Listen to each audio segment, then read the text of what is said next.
Bien, bonjour à tous et merci d'être fidèles à Média TV. Place à présent au fait marquant du jour en direct depuis la capitale française Paris et en compagnie de Mostafa Tossa. Mostafa, bonjour.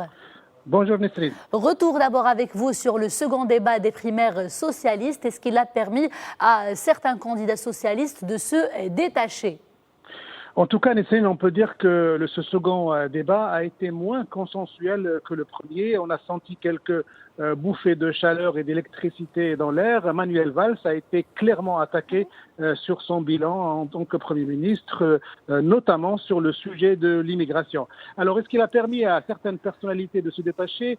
Évidemment, on a trois personnalités en tête. On a Arnaud Montebourg, on a Manuel Valls et Benoît Hamon. Alors, selon la presse et selon les politologues français, Benoît Hamon est en train de se construire son petit bonhomme de chemin et même certains commencent à le comparer peut-être à François Fillon, l'homme de droite que personne n'avait vu venir pour dégager Nicolas Sarkozy et Alain Juppé. Et on commence à arriver, est-ce que Benoît Hamon ne serait pas le François Fillon du Parti Socialiste qui pourrait créer la surprise? Mais en tout cas, ce qui était certain, c'est que Manuel Valls, en tant que Premier ministre, en tant que favori de l'appareil, a passé une mauvaise soirée puisqu'il avait été la cible de violentes attaques, parfois feutrées, parfois ouvertes, de ses concurrents, en mettant un certain nombre d'échecs sur sa gouvernance et sous sa responsabilité directe. Donc on l'a compris, Mostafa Tossa, un débat plus agité que le premier et une compétition farouche, voire serrée. Et un mot avec vous sur cet autre homme politique français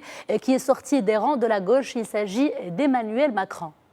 Oui, c'est vrai, Nesrine, que pendant que les socialistes se livrent à une compétition féroce pour avoir l'honneur de porter la flamme socialiste pour les prochaines présidentielles, un homme de gauche, sorti des rangs des gauches, Emmanuel Macron, ancien ministre de l'économie, est en train de caracoler dans les sondages, de caracoler dans les meetings.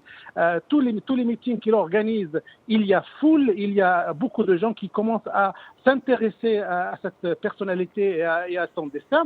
Et ce qui rend les choses encore plus compliquées et j'allais dire plus croustillantes, c'est que on sent, d'après les rumeurs et les bruits de presse, que même François Hollande et son entourage sont prêts à voter et à soutenir Emmanuel Macron, ce qui complique de manière extrêmement magistrale l'équation à gauche, parce que on commence à se poser la question.